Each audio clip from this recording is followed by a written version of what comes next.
ก็ อันนี้นี่ดุนกันไปยาวๆพี่น้องเลย เอากะเฮากะบ่เฮากะบ่ให้คาดบังหลายเด้อบ่ให้คาดหวังแล้วก็มีความหวังแน่หน่อยนึงเนาะ คันเฮาคาดหวังหลายแหละมันผิดหวังมาแหละมันเสียใจเองเด้อเฮาก็บ่ต้องคาดหวังหลายแม่นเพิ่นซอยได้ซำใดเฮาก็เอาตามนั่นแหละแล้วก็เฮาก็แนวใดมันบ่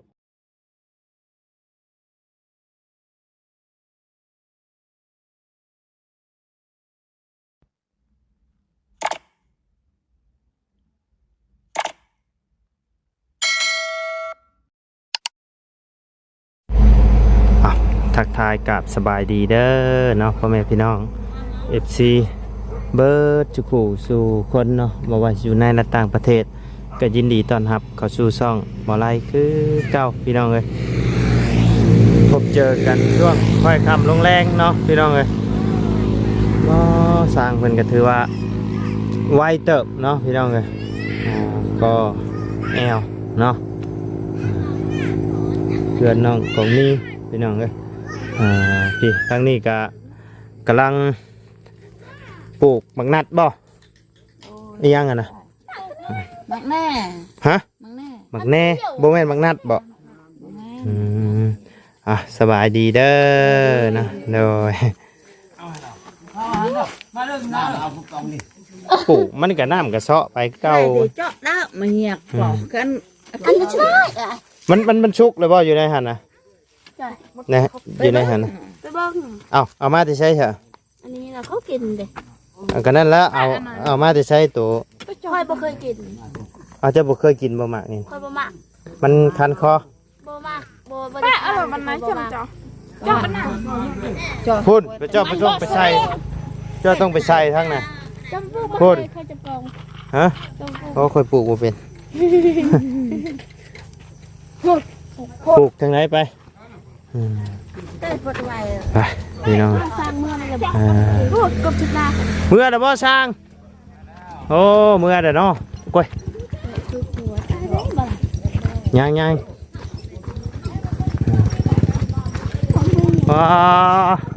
ไวอยู่ดีเนาะโอ้เพิ่นเฮ็ดแบบไรนี่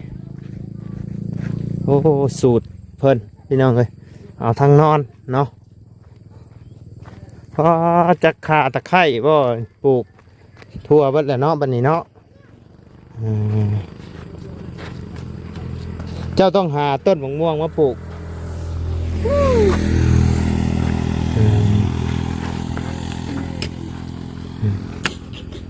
นี่ยังทัวยัง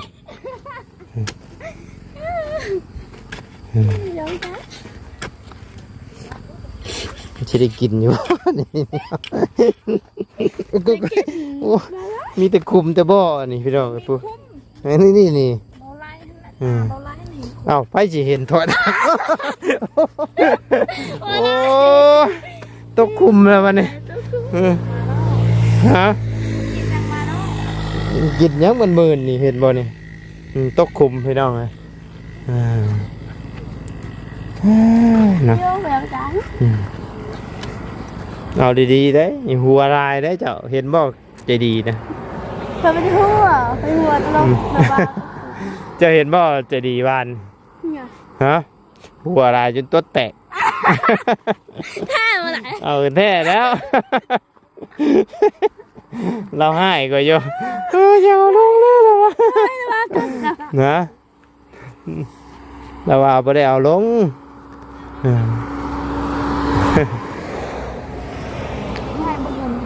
ฮะไงเลยใหญ่ดิใหญ่ดิ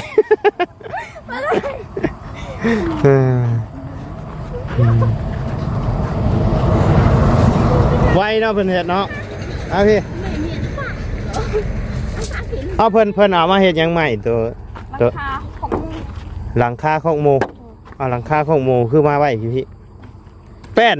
เด้แป้นเอามาเทคานเนี่ยบ่มีบ่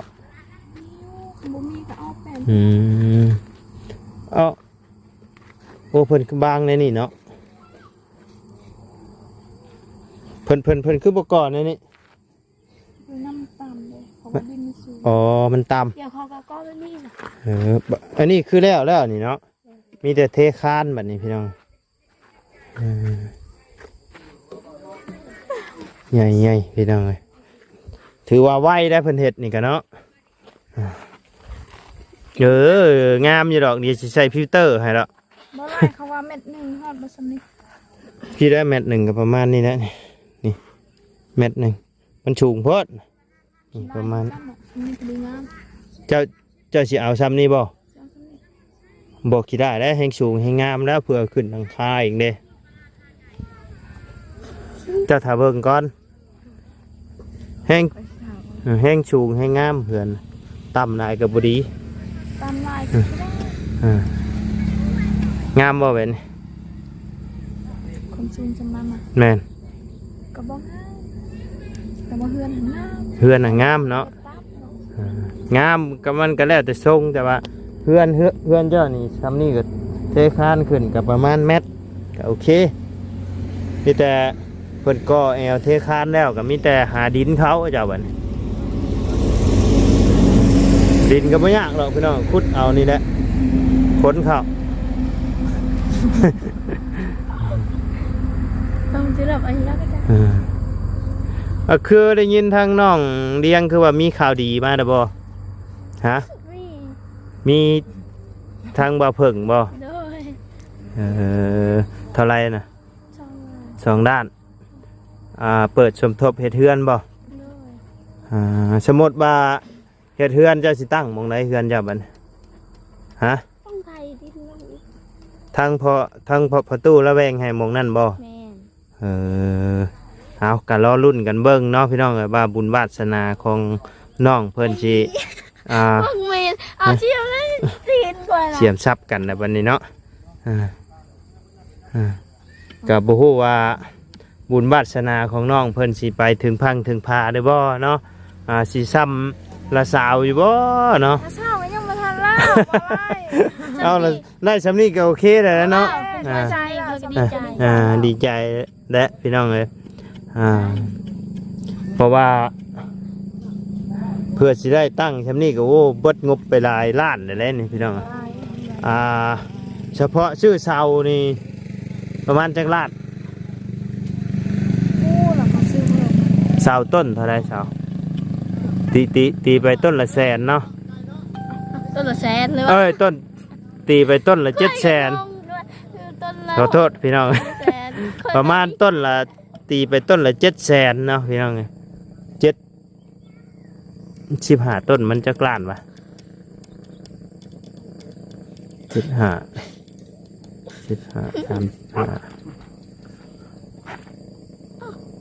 อะไรที่เรียบ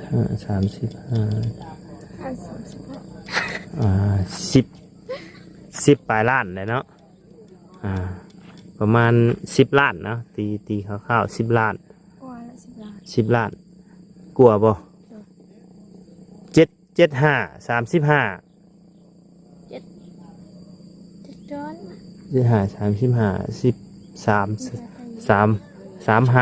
35 บวก35 แต่ว่า 7 ล้าน8 ล้านพอดี9 ล้าน 5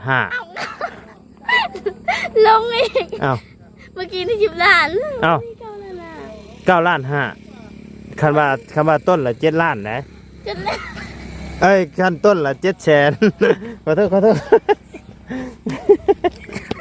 โอ้ยเดเลยอยู่บัดนี้พี่น้องเอ้ยเนาะเจ้าอย่าหัวข่อยแม่ บอกเลยว่ามาบอกต้นละ7 ล้านจากต้น700,000 ล้าน มันงงอยู่แล้วเนาะพี่น้องเอ้ยลืมแล้วก็ซื้อบล็อกซื้ออย่างก็เฉพาะแต่ก่อแอลเทคานก็ตกไปอยู่เกือบ40 ล้านนั่นแหละพี่น้องเอ้ยถือว่าโอ้งบประมาณที่เพื่ออย่างนี้ก็ตกอยู่ประมาณ6-7 แสนบาทพุ่นจักเขาว่า ตีไปอยู่ประมาณ600,000 บาทเนาะสิแล้วอยู่บ่เนาะ คำคุณยายพูดมาซอยแล้ว เอาก็รอรุ่นเบิ่งเนาะรอรุ่นเบิ่งพี่ พี่ น้อง น้หมดกับบ่แล้วเห็นบ่ได้ จนแขวรุ่นกันไปแล้ว ผมบ่ได้อยู่ซ้ โอ้ยขายมันแต่ละปีกะซื้อไปเท่าละหน่อยเอา ำได้คันว่าบ่มีเขาวกินมันก็ได้อยู่เท่าละหน่อยนะ เออ คันบ่มีเขาวกินแล้วบ่ไร เอ้าเขาเจ้าก็ปลูกคือกันโมเมนต์ไว้ ปลูกคือกันก็คือปีนี้หั่น ปีแต่ละปีได้จักล้าน จากล้านมัน เอ้ยแมน มันบ่ แมนมัน ส่วนตัวนี้ก็ปีนี้ได้10 ล้าน10 ล้านแล้วค่ะ ส่วนนี้10 ล้านส่วนนี้เด้15 ล้าน25 ล้านส่วนตัวลุ่มมันเด้ อ้าวส่วนนี้ก็ส่วนนี้ก็คือกันนั่นแหละ เอามันอันเดียวกันบ่ แม่น ปอมันก็หลายได้10 ล้าน ส่วนนี้ เบื้อง 10 นั้น ล้า เป็น นของเข้าเบื้องนั้น อันตัวลุ่มมันนั่นเด้ 5 ล้านตัวนั้น 15 ล้าน อันนี้ก็10 ล้าน บัตรตัวนี้เด้อันเดียวกันบ่ อันเดียวกัน กัน สิบ มันยาว ล้า ซื่อน แต่มันไม่ได้กว้าง เออ เขาเอาอันเดียวกัน แล้วอยู่เทิงนะ5 ล้าน ส่วนกล้วย บวกส่วนกล้วย กล้วยบอกส่วนกล้วยหั่นขายทีนึงละ150,000ได้แต่ ได้เตื้อ ได้แต่เกลือปิงนัวเนาะ โดย ป้าสิขาย แก่แต่ตัวนั้น คือบ่ปลูกยางพารา บ่มีเบียร์ จะซื้อเอาเลยเนาะ มีเงินซื้อเนาะ ปลูกยางพารานี่เฮาสิได้แบบว่าก็สิใช้เวลาอยู่พี่น้องคันมันได้เฮาไล่กรีดแล้วก็มันก็สิได้กรีดดนเนาะแล้วก็ดีอีกอย่างทางนี้เนี่ยคือบ่ได้เฮ็ดชั่วเฮ็ดหัวเฮ็ดแค่กูได้อยากเลี้ยงหมูเลี้ยง อ่า ควายเลี้ยงงัวก็ต้องเลี้ยงเอา อ๋ออยู่ทางบ้านคอยบ่ได้แล้วต้องเฮ็ดหัวห้าวไม้นี่บ่ได้ใส่น้ำมักจับตะนางอีกคันหัวเฮ้ยนะ มันบ่ไหลกันเยอะ ข่อยก็คันเริ่มคันแล้วก็เอากันรอรุ่นกันเบิ่งเนาะว่าสิประมาณจักเดือนหรือว่าจักปี แต่ว่าที่แน่ๆตอนนี้เนาะก็มีทั้ง FC หรือว่าผู้ใหญ่เพิ่นก็ให้ความสนใจทั้งน้องเลี้ยงเพิ่นมาอยู่ช่วงนี้พี่น้องเอ้ยเพราะว่าคนอื่นเนาะคนอื่นก็ได้แล้ว แต่จริงใจดีกองมีเนาะได้แล้ว แต่ว่าตอนนี้ก็เดือผู้นี้พี่น้องเอ้ยที่ยังบ่มีเนาะก็รอรุ่นกันเบิ่งพี่น้องเอ้ยก็บางว่าสิมีมาเนาะแต่ว่าตอนนี้มีมาแล้ว2 ล้านเนาะ2 ล้านกับ 2 ล้านก็ดีใจ 2 ล้านกับปรับหน้าดินก็ได้แล้วเนี่ยเพราะว่าตั้งหมองนี้บ่หมองปรับแล้วนี่บ่หรือว่าหมองกงคุงนี่หมองกงหมองหุงปรับมันเฮ็ดหยังเอาสูงๆด้วย บ่ ฮะ ถ้าเอาที่สูงนะเขาเฮ็ดอยู่ดอกไม้ เฮ็ดอยู่กกไม้มันเซ็งสบายแล้วซะ คือบ่เตียงว่าเฮ็ดค่อยมีกกไม้ เฮ็ดอยู่กกไม้แขนอยู่เลยเนาะยามฟ้าค่อยตายอยู่กกไม้ ยามฟ้าก็ตายมื้อนั้นเคยเห็นในคลิปเบาดีคือเห็นไห่บ่ไห่ยังฮะบ่ไห่เรื่องยังฮะฮะ ไม่เฮือน ไห่อยากได้เฮือนโอ้พี่น้อง เฮือนก็มีนอน เฮือนค่อยเฮือน บ่แม่นเฮือนเจ้า เฮือนแม่เฒ่านอนซื่อๆนอน สมมุติว่าเฮือนก็มีแล้วพอเฒ่าแม่เฒ่าก็ลงมาอยู่พี่แล้วก็ขอน้ำเนา น้ำเมาค่อยแหละ บ้านไหนๆก็ ฮะ ดงเบียร์ก็มี ไผได้ขึ้นเฮือนตาสาวค่อยอยู่แล้วนะค่อยก็นอนน้ำสาวค่อยเฮือนนั้นแม่นคณะบ่าวค่อยเอาเมียแล้วเมาค่อยอยู่นะ แล้วบ่าวเจ้าเราก็ไปอยู่น้ำเมีย ไปอยู่นำเมียใช่เมียก็ต้องมาอยู่พี่ เมียมาอยู่พี่บ่ แม่น เอ อยู่ อน ำเมีย เราให้เรามาอยู่น้ำกองมี เราก็อยู่บ่ได้เฮือนกูมีเด็กคือกูมีเอาผัวกูมีก็อยู่นำผัวแล้ว กองมีเราก็ไปอยู่น้ำผัวแล้วเฮือนนี่ก็ กูมีอยากอยู่นำพ่อแม่กูมีอยากเลี้ยงพ่อแม่ เจ้าสิอยู่เลี้ยงพ่อแม่ ค่อยก็อยากอยู่เลี้ยงพ่อ คัน จะ เฮือนแล้วมีโอกาสได้เลี้ยงอยู่คันเฮือนบ่แล้วโอ้ อาจจะมีสิทธิ์ไปอยู่น้ำผัวเนาะ เออกะพยายามเก็บออมรอมริดอันนี้แหละเนาะบางเทื่อทุนผู้ใหญ่เพิ่นอาจจะมีอยู่ซ้ำนี้เนาะเฮากะเพิ่นเฮ็ดให้ซ้ำนี้เฮากะรอรุ่นกันเบิ่งพี่น้องเอ้ยแต่ว่าที่เฮ็ดผ่านมากะบ่เคยเฮ็ดใหญ่ปานนี้พี่น้องเอ้ยสูงชุด12เพื่อนสแตลนี่15อยู่แต่ว่ามันบ่ได้ใหญ่ขนาดนี้พี่น้องเอ้ยแต่ว่าอันนี้ห้องหนึงนี่บ่แม่นอันนี้บ่แม่น4เมตรบ่หรือ3เมตรฮะ 3 เมตร 3เมตร50เนาะ 3 เมตร บ่3เมตร50นี่นะ 3 เมตร เอ้า12คูณ7 3เมตร50นี่ โอ้ ถึกแต่ว่า12คูณ7ก็3เมตร50เพราะว่าเฮ็ดเทือนสแตลมันมีแต่9คูณ7 เราคุณเจ็ดคือสิหาต้น 9คูณ7มันก็มันก็บ่ใหญ่ขนาดนี้เนาะก็รอรุ่นเบิ่งเนาะขึ้นอยู่กับบุญวาสนาหั่นแหละว่าสิไปฮอดไสเนาะ ก็ขอให้แล้วเนาะแต่ว่าจากที่เฮ็ดผ่านมากะเกือบแล้วบ่ทุกดังพี่น้องกะบ่มีว่าดังใดที่จะบ่แล้วแต่ว่าขึ้นอยู่สิซ่าหรือสิไวเท่านั้นบางคนกะปี2 ปีก็มีจังแล้วขึ้นอยู่กับงบผู้ใหญ่เพิ่นนั่นแหละเพิ่นก็บ่ได้มีบ่ได้หยังแต่ว่าเพิ่นอยากซอยบางท่านผู้ใหญ่เพิ่นก็ซอยมาเทื่อละนิดเทื่อละน้อยเนาะมีทำใดเพิ่นก็ซอยมาสำนั้นเนาะว่าบางท่านเข็ดบางเข็ดเพื่อนก่ออยู่แต่ว่ามีผู้ใหญ่หลายทางเลยมีผู้ใหญ่หลายทางผู้ใหญ่ท่านนี่ชื่อนี่ผู้ใหญ่ท่านนี่ชื่อหลังคาผู้ใหญ่อีกท่านชื่อไมสุระผู้ใหญ่อีกท่านค่าสร้างมันก็ไว้นะแต่คือเพื่อนเจ้านี่กะรอรุ่นเบิ้งเนาะว่าสิมีทั้งผู้ใหญ่ทั้งใดเข้ามาเพิ่มเติมบ่แต่ว่าตอนนี้ก็ถือว่ามีลักๆตอนนี้ก็มีทั้งผู้ใหญ่ทั้งลุงเฮิมเนาะผู้ใหญ่ทั้งลุงเฮิมแล้วก็ทั้งไผอีกไง สารวัตร บ่าวบุญสารวัตรแล้วก็บ่าวบุญบ้านป้าเนาะเอาก็ดีใจนำเนาะก็ อันนี้นี่ดุนกันไปยาวๆพี่น้องเลยเอากะเฮากะบ่เฮากะบ่ให้คาดบังหลายเด้อบ่ให้คาดหวังแล้วก็มีความหวังแน่หน่อยนึงเนาะคันเฮาคาดหวังหลายแหละมันผิดหวังมาแหละมันเสียใจเองเด้อเฮาก็บ่ต้องคาดหวังหลาย นี่แต่ว่าเราซอยได้สำหรับ แม่นเพิ่นซอยได้ซำไรเฮาก็เอาตามนั่นแหละแต่ก็เฮาก็แนวใดมันบ่พอเฮาก็คอยต่อเติมเอาเนาะเพิ่นซอยตั้งได้ซำนี้ได้ก็ถือว่าดีสุดๆแหละเนาะก็ดีใจนำแหละพี่น้องเอ้ยเพื่อนบ่ไล่ยังบ่ซ้ำนี่ สี่ก็ยังบ่ท่าอยู่ เอาแท้ใด 3 ห้องนอนเราบ่อะไรบ่ สามห้องนอนอยู่แต่ว่ามันเพื่อนข่อยมันบริยาวนี่มันเป็นมุนบงมุน กว้างนะบ่ เป็นเพื่อนไอ้มงกุบ4 ห้องพุ่นละเพื่อนข่อยก็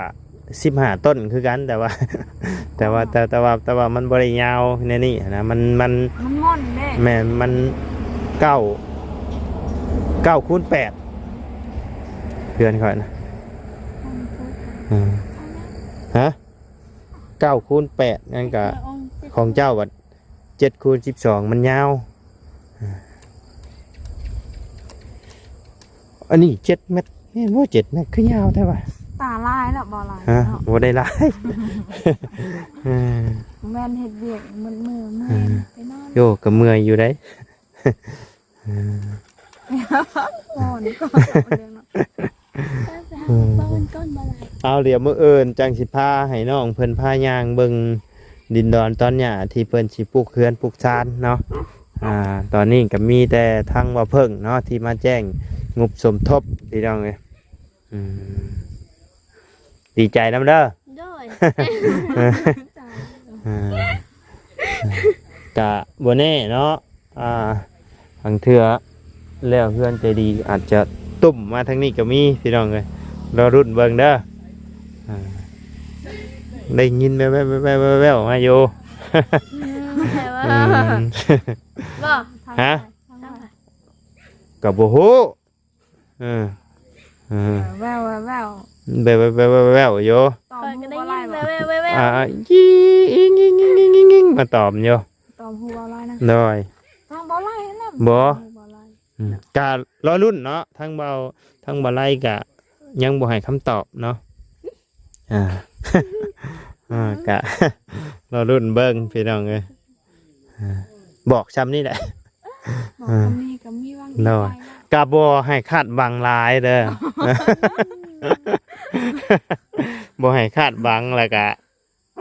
บ่ให้คาดหวังหลายเมื่อมันบ่สบผลความสำเร็จเฮาสิเสียใจเองเด้อเข้าใจบ่ โดยโดย แต่ก็บ่ให้น้อยอกน้อยใจ โดย คือคนอื่นได้หมู่คู่ที่เอ้ยน้องแต่ละคนเพิ่นได้เบิดก็อีโตน้องเพิ่นอยู่พี่น้องเอ้ยคนอื่นได้เบิดแต่ว่าทางน้องเลี้ยงนี่ถือว่ายังบ่มีหยังเลยพี่น้องเอ้ยหมู่คู่ได้เฮือนแต่ว่าตอนนี้ก็มีทางบ่เพิ่งแจ้งยบสมทบมาแล้วเนาะก็รอรุ่นกันเบิ่งอีกเทื่อนึงรอรุ่นเด้อป้าสามิตาวากลับปะกันเด้อบัดนี้เด้อพบเจอกันมื้ออื่นเช้าพุ่นแหละพี่น้องเอ้ยป้าสบายดีเด้อเนาะป้าพี่น้องเอ้ย